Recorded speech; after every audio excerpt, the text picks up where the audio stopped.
Hello, I'm Harvey Ambrose, and I am preaching this message today on behalf of the Missionary Baptist Voice of Africa radio program, broadcast from our station there in Monrovia, Liberia.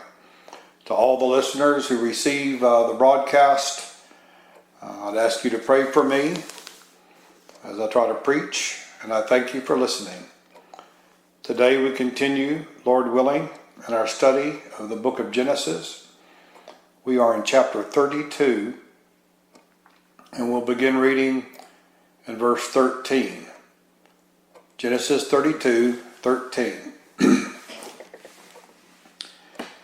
And he lodged there that same night, and took of that which came to his hand a present for Esau his brother, 200 she-goats, 20 he-goats, 200 ewes, and 20 rams, 30 milk camels with their colts, 40 kine, and 10 bulls, 20 she-asses, and 10 foals.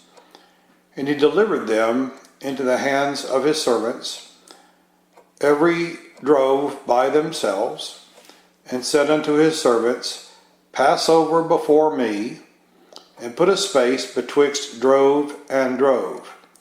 And he commanded the foremost, saying, When Esau my brother meeteth thee, and asketh thee, saying, Whose art thou? And whither goest thou? And whose are these before thee? Then shalt thou say, They be thy servant Jacob's. It is a present sent unto my lord Esau, and behold also, he is behind us.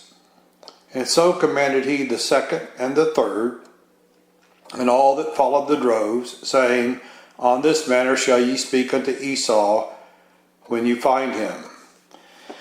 And say ye moreover, Behold, thy servant Jacob is behind us, for he said, I will appease him with the present that goeth before me, and afterward he shall see my face. Peradventure he will accept of me. So went the present over before him, and himself lodged that night in the company. And he rose up that night, and took his 2 wives, and his 2 women servants, and his 11 sons, and passed over the ford Jabbok.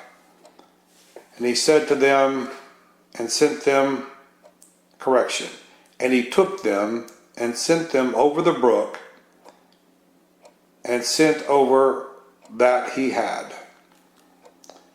And with mistakes, Genesis chapter 32, 13 through 23. And I should have mentioned at 13 that the he that gave all these commandments to the servants was, of course, Jacob. And we'll be dealing with pronouns quite a bit here. It seems like, for some reason, they don't like to use the personal name as much as they do the pronoun. It's shorter, I guess, but sometimes confusing to us. So Jacob, as you may recall, had separated from his father-in-law and brother-in-laws as he had departed under commandment of God to return to his family in the land of Canaan. This Jacob did, and no sooner had he departed from Laban, his father-in-law, with whom there had been strife, and yet it was God was on Jacob's side. He prevented Laban from doing harm to him, but also Jacob had been conciliatory rather than antagonistic against his father-in-law, and became a peacemaker. He may have already been one, but he certainly acted the part of a peacemaker, and he and his in-laws departed on acceptable terms. Now, the narrative goes immediately to the upcoming problem, the one which had stood over Jacob's thoughts for many years now, probably 20 years. It's been on his mind, the guilt that was in his heart for having cheated his brother, having deceived his father, forcing him to flee that land in the first place, and wondering what will it be like when and if I ever return. Well, now he's returning, and he's very close. He's right up against the Jordan River, and at the side or on the bank of one of its tributaries, Jabbok, the river Jabbok, which flows into the Jordan, and he has sent messengers and discovered that upon hearing that Jacob was coming, Esau gathered together an army of 400 men and was coming in his direction. So now this which he has dreaded, the vengeance of his brother who had sworn to kill him, was right up against him. You know, it's so often we dread future events, particularly those things which we know that we are the cause of, that something that we have done that was wrong. For that, there is a payment that must be made. We like to think that payment is never made. We like to imagine that perhaps it won't be, or we try to think of ways to avoid paying for the sins that we've committed, both against God and against our fellow man. But generally the world doesn't work that way. We may get away with doing things against our brethren, our fellow man, at least in this world for the time being. But God has a record of these things, and it will not be very easy to contend with God, and it will be impossible if you contend with him while you are lost in your sins and have no advocate to help you in that. I believe that Jacob had an advocate. I think that Jacob by this point was saved. But he still feels the guilt and the shame of his cheating and essentially the stealing of that birthright and blessing that belonged to his brother by right, the deception of his father. And he feels trouble suddenly. He has been dreading it a while, but now, if I were Jacob at this point, I'd have a big lump in my throat, and I would be fearful in the extreme to hear that there's an army of men coming after me, and most likely would have no mercy upon my wives and young ones. So Jacob does again what he did when we discussed this last week. Even though he has prayed to God and begged for his mercy, and very rightfully said that there's nothing worthy in himself, that he's not worthy of the least of God's blessings and of the truths that God had revealed unto him. He is very humble in his prayer, and such prayers, I'm sure he knew, are effective with God. Yet there was no ability to pray to Esau. And so again, in the role of a peaceful man, one who wants to be at peace with his brother or with whomever is offended at him, rather than trying to work up justifications for what he did, he could have said, well, my mother told me that God said that Esau would that I would rule over my brother Esau, so I just helped bring that. He could have made all kinds of arguments. There is no good argument to make on behalf of having done a wrong thing, which Jacob knew he had. So he prayed to God. I'm sure he found some comfort in an all-night prayer, or he'd been praying for a long time, I should say. But when he was done, rather than just relying upon God, he also, I think there's nothing wrong with this, he acted prudently. The thing that Esau was denied, that would have mattered to Esau. Remember, they were two different types of people, according to what God told their mother. Two different manner of people. One that I believe that the two are these. One that had a care for the things of God and for the eternal, and one that only cared about this world and the immediate. Esau was the latter, Jacob the former. They were different. What Esau felt that he was cheated out of was possessions. Land, possessions, a name, some fame or renown, being the firstborn and the inheritor of all of his father Isaac's possessions.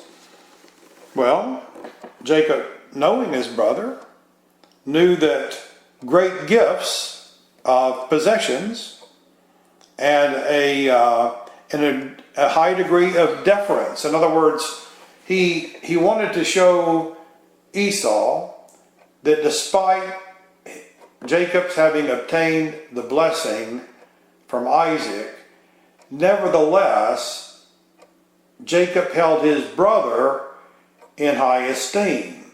And so he uses words that I'm sure are sincere, but that also can be calculated to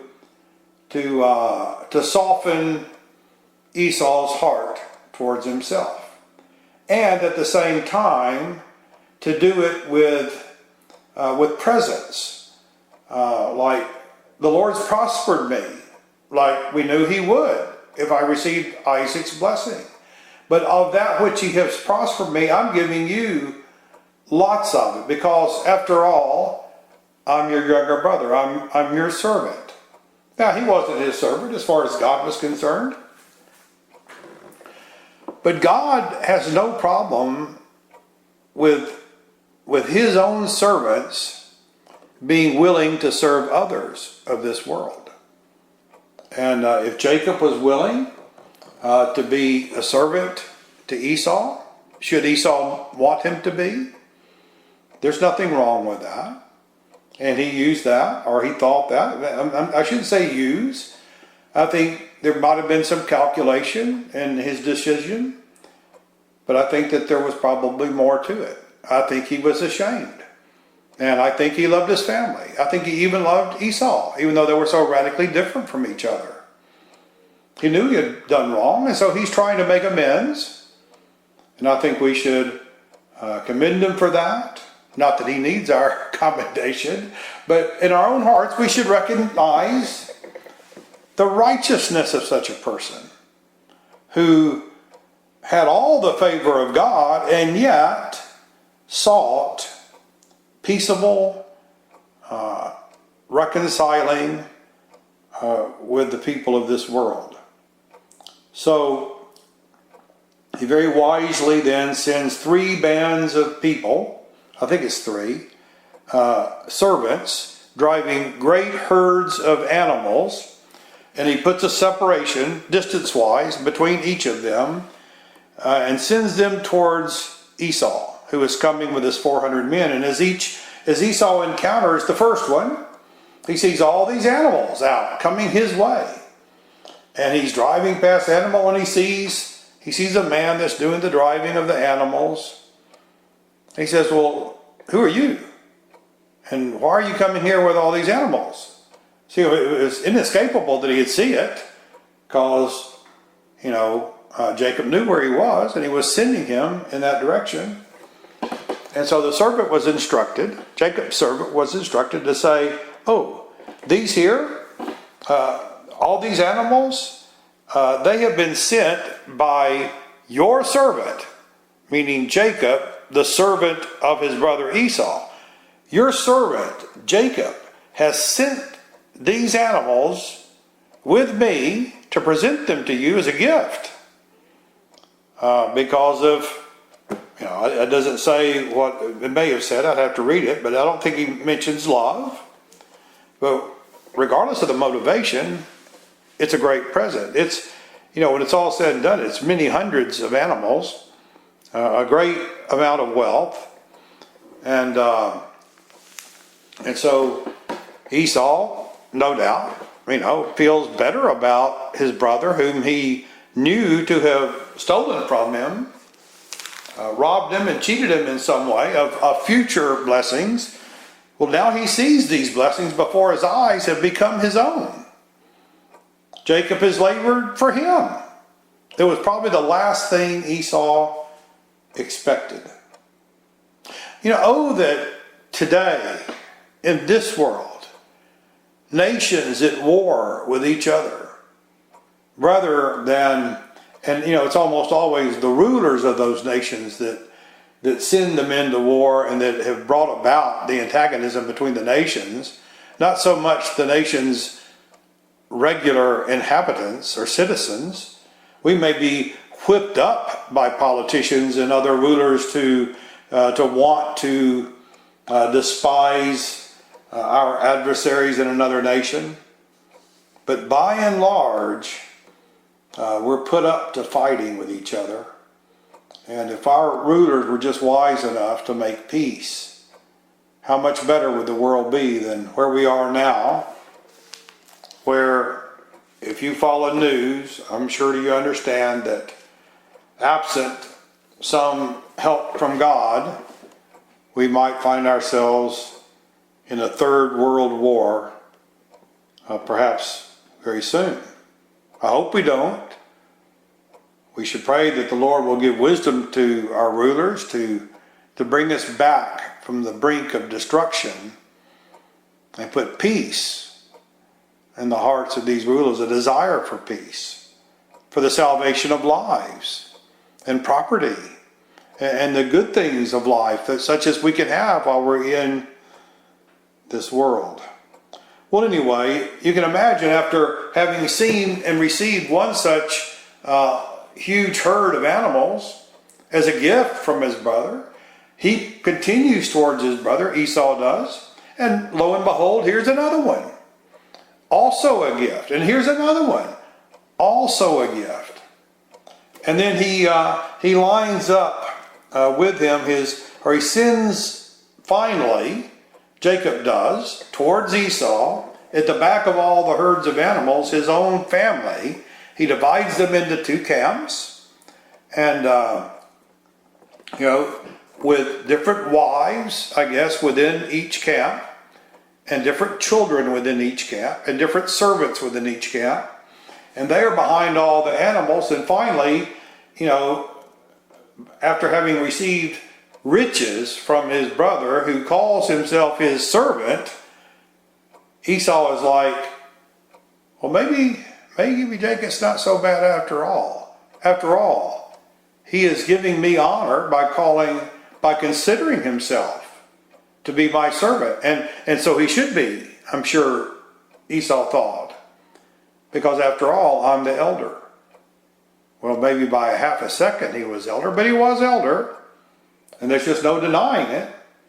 And now Jacob seems to have reconciled it to him by all these gifts and this manner of speech in which he declares himself to be Esau's servant.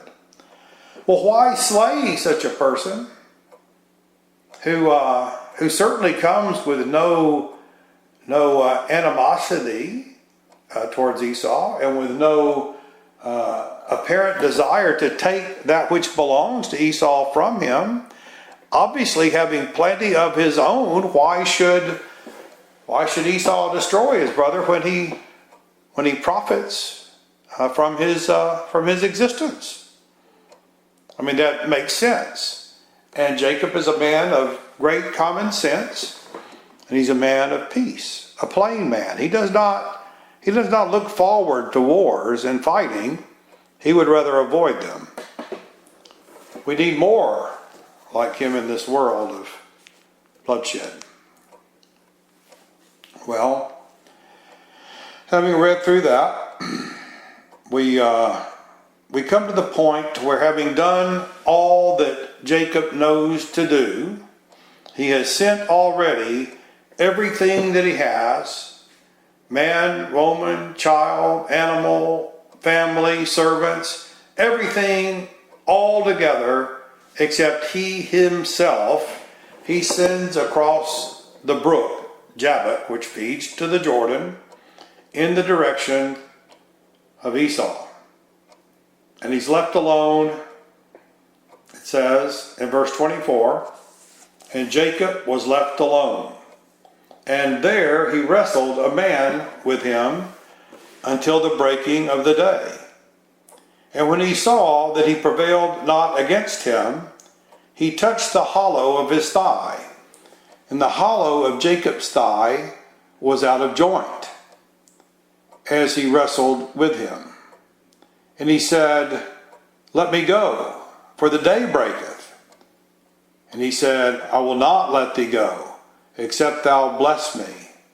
And he said unto him, what is thy name?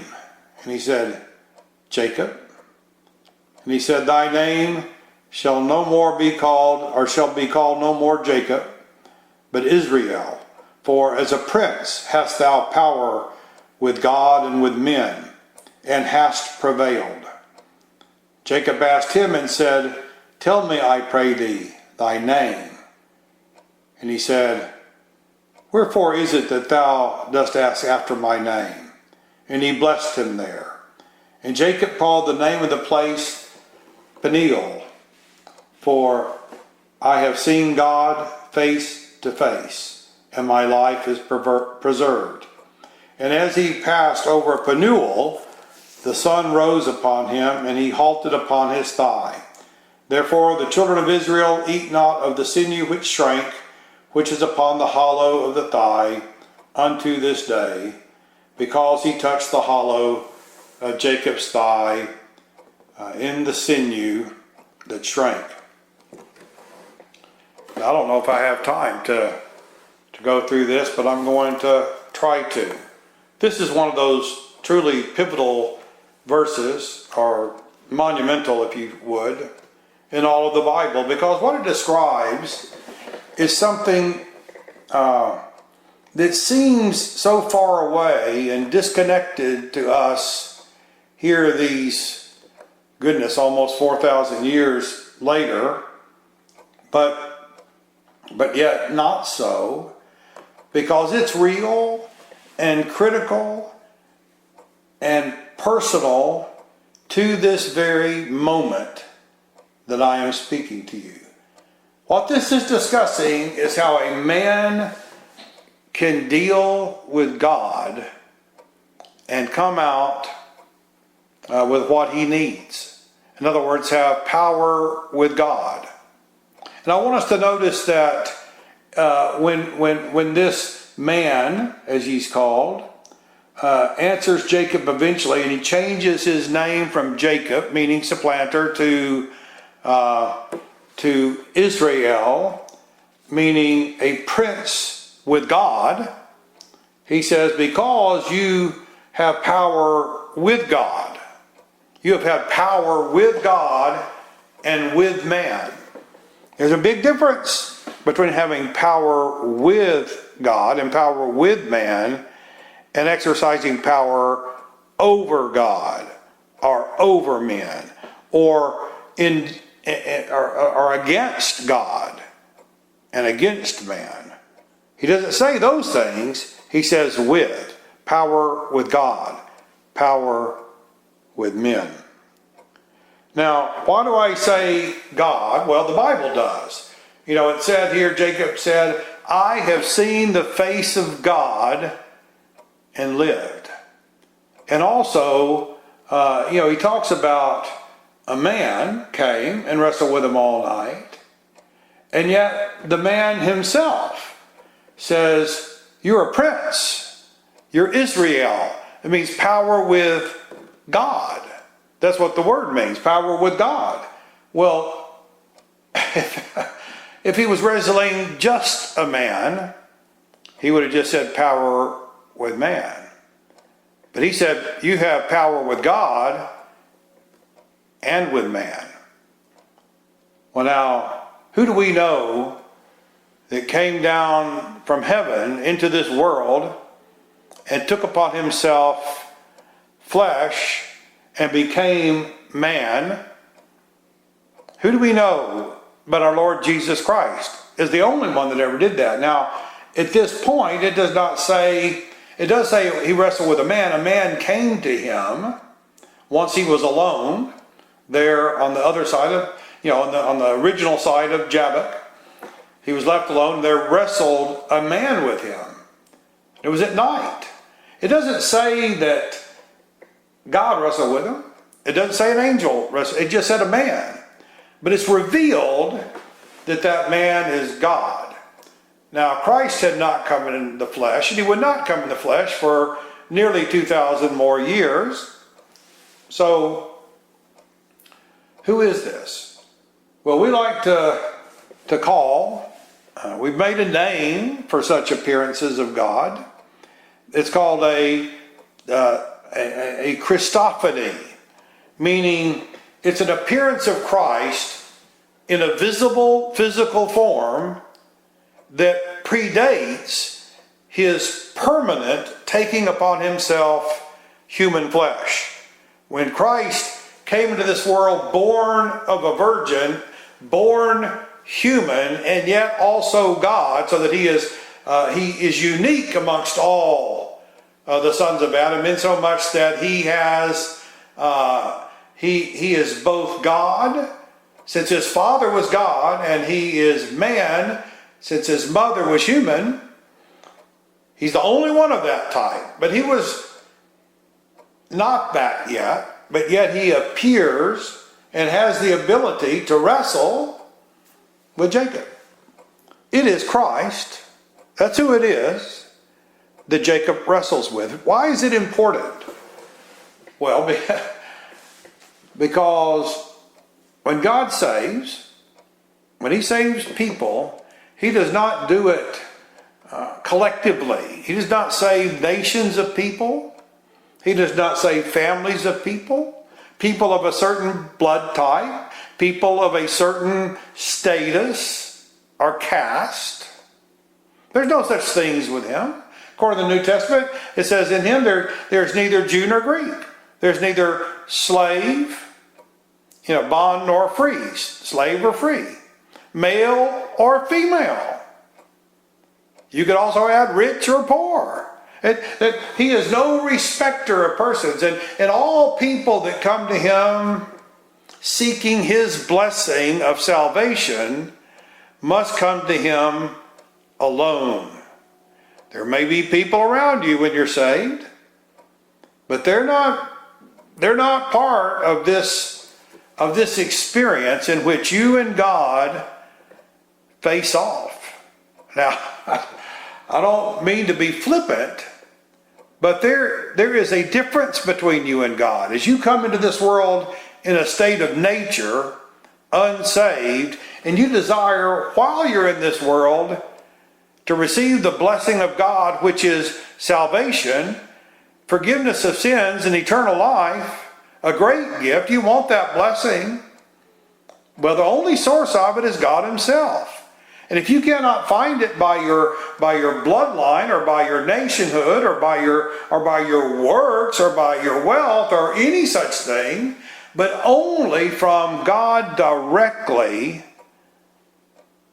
then you have to come together with God, and there must be some type of contest. And I probably chose the wrong word there, but you're a sinner by nature. And God is nothing but holiness.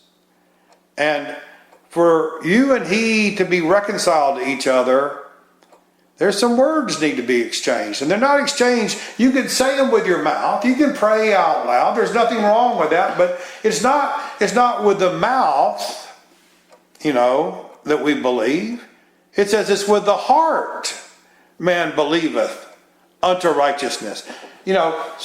So to become righteous, to be saved, it's a thing from the man within you. But I use that term because women and men are both mankind. So it's just easier to say that.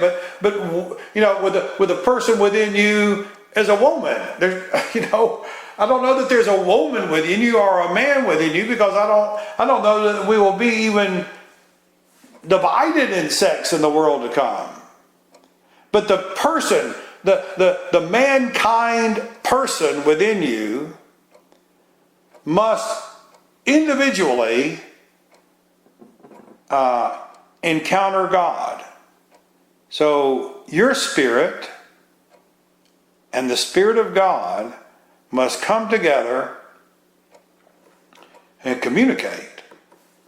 And it's your job to bring to pass that communication. For you must call upon Him. You must seek to know Him.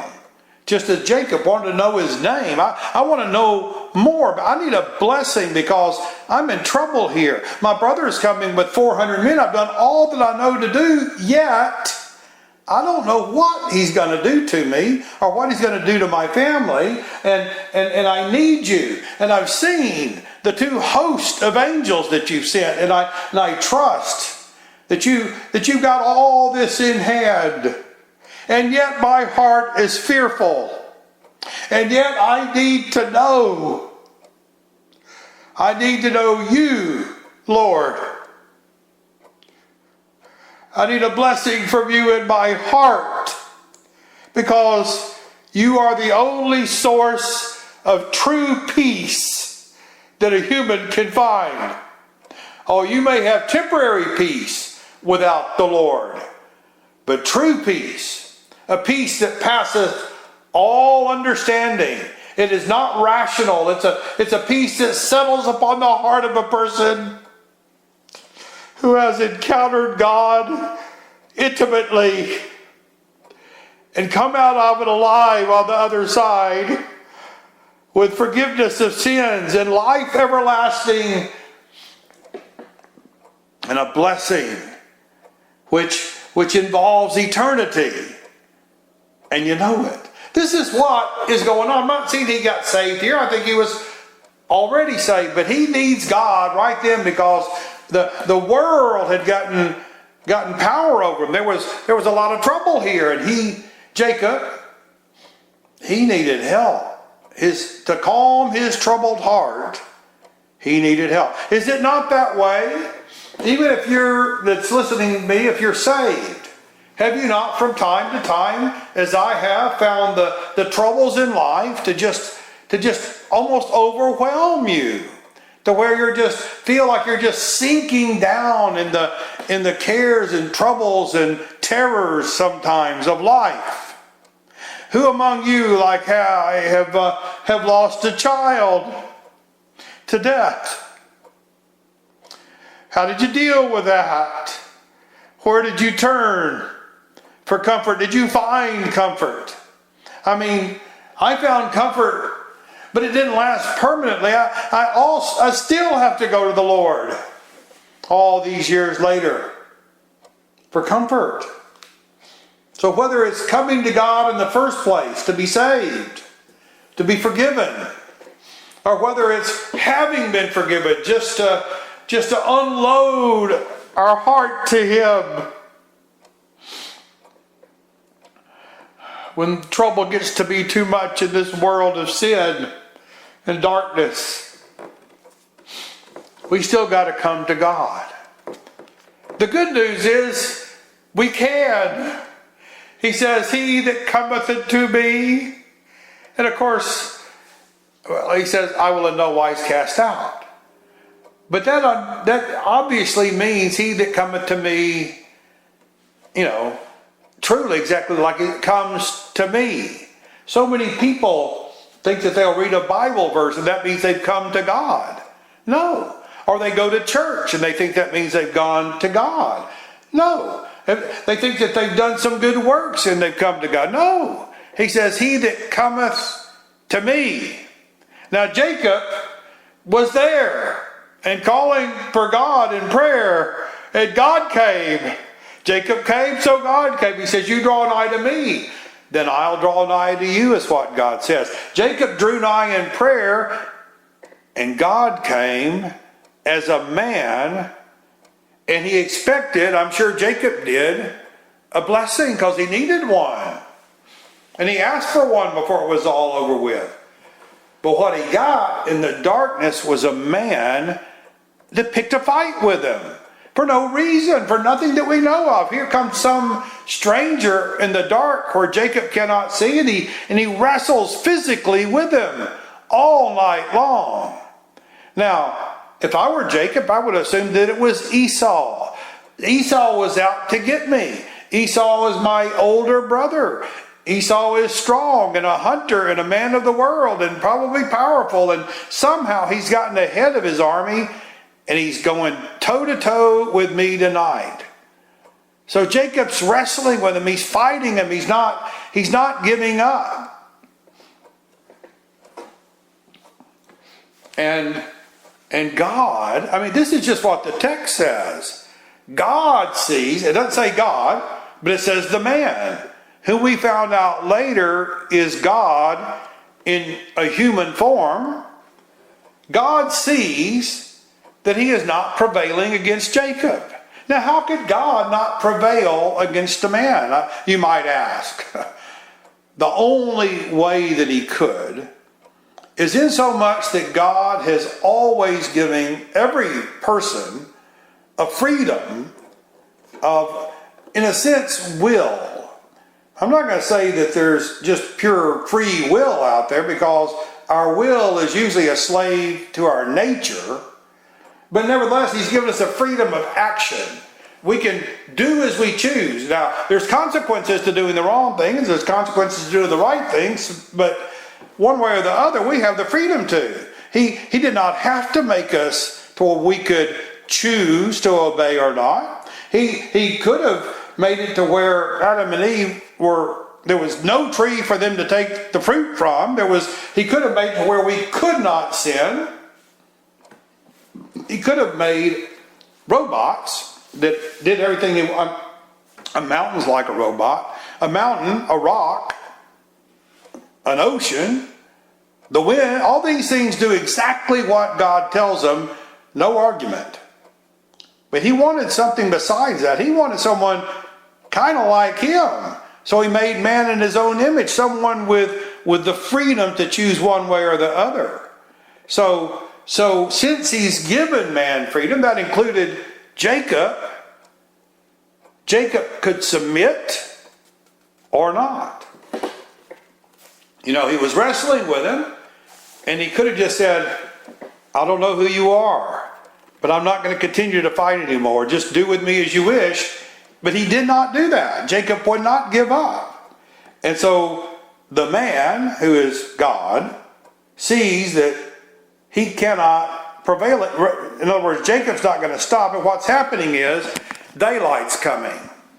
And God knows that a man cannot see his face and live. That's just what the Bible tells us. You cannot see my face and live. Moses wanted to see his face. He said no. He was close. He said, I was a friend to Moses.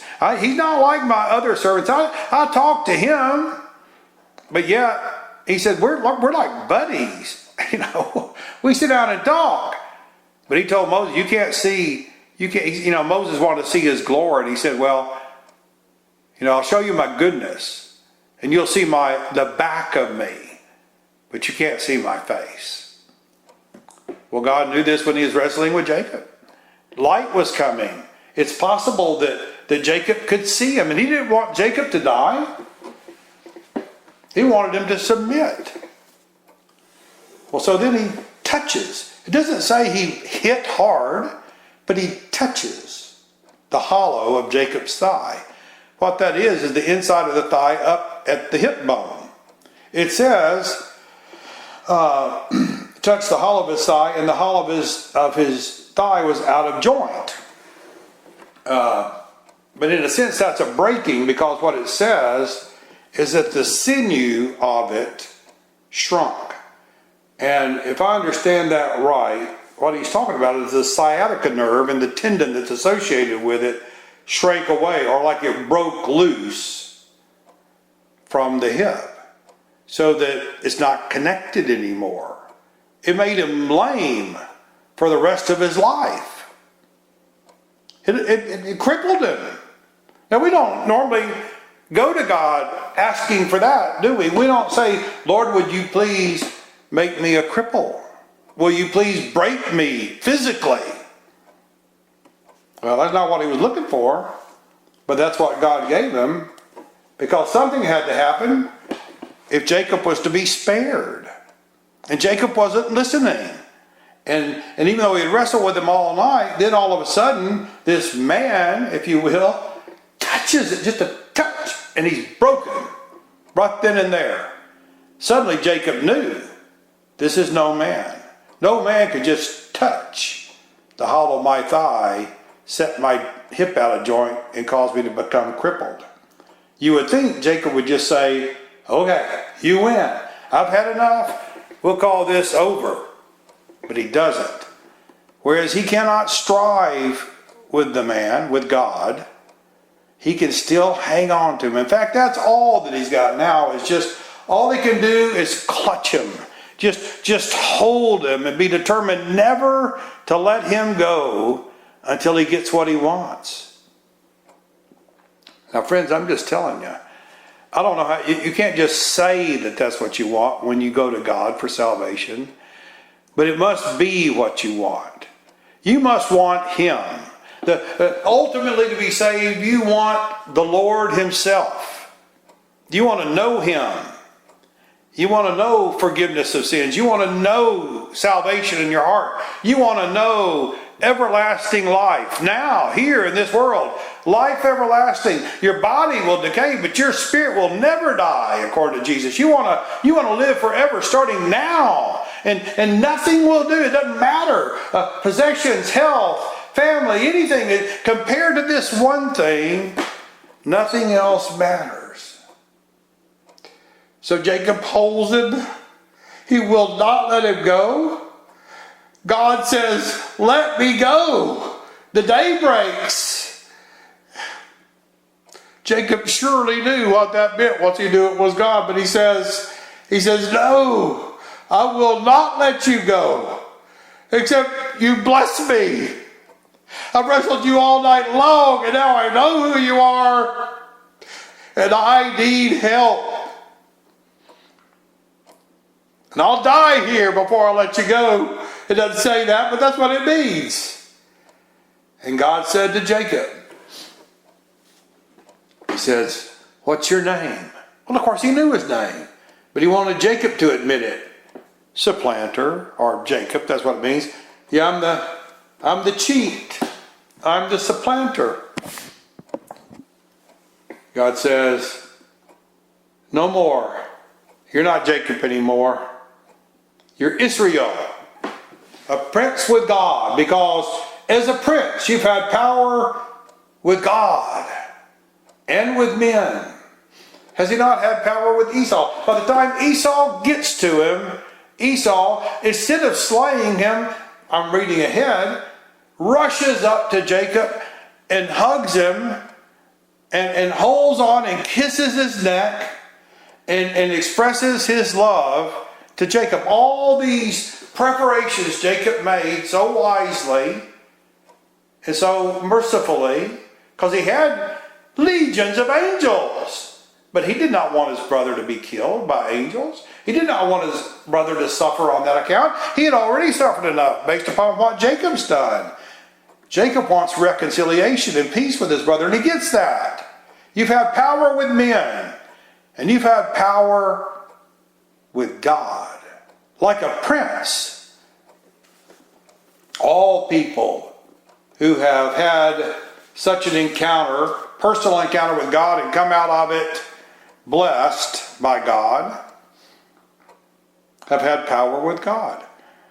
Now you would have no power if he didn't give it to you. I understand that, but he does. See, what is it that you can get from God? How could you have power with him? Well, if you know something about him, you would know his characteristics, his traits, his attributes. One of the most endearing of them is mercy. Another one is love. Another one, this is most particularly applicant here, pity. See, if you see yourself as a ruined, hopeless, needful person who desperately needs help from God, and you feel that all the way to the bone, in your heart of hearts, you see your helplessness, and you go to God with all that helplessness. You don't say, you're like Jacob. You say, there's nothing. I don't deserve anything from you, not even the least. I don't deserve the air I breathe. I don't deserve anything from you because I'm a sinner. I'm a cheat. I'm a bad person. Yet God in love, because of what's in Him, pity, compassion, mercy. You're appealing to His own nature. Not calculated, not trying to somehow trick Him into a blessing, but it's just what appeals to Him. So if your heart can ever reach the point of needing Him so much and knowing your own weaknesses and helplessness, that's how you have power with God. Because a prayer from a person who feels and says and acts like that, God always hears. So that He says, he that cometh to me, that's what He means, cometh like that, I will in no wise cast out. He'll never cast you out when you go to that place. And Jacob remembers it. He says, I'm going to name this place the face of God, because here's where I met Him face to face. He never saw His face, but He was with Him face to face. And I live. My life is preserved. And then he says he passed over Peniel. It's a different word, and it means a different thing. It means strive with God. So that if he ever came back there again, he will remember how he fought with God and prevailed. That's what you must do. Strive with God. It means to seek God in your heart, in prayer, in supplication, in begging, if you will, until He blesses you with a salvation and eternal life and forgiveness of sins that you need. God bless you all. Amen.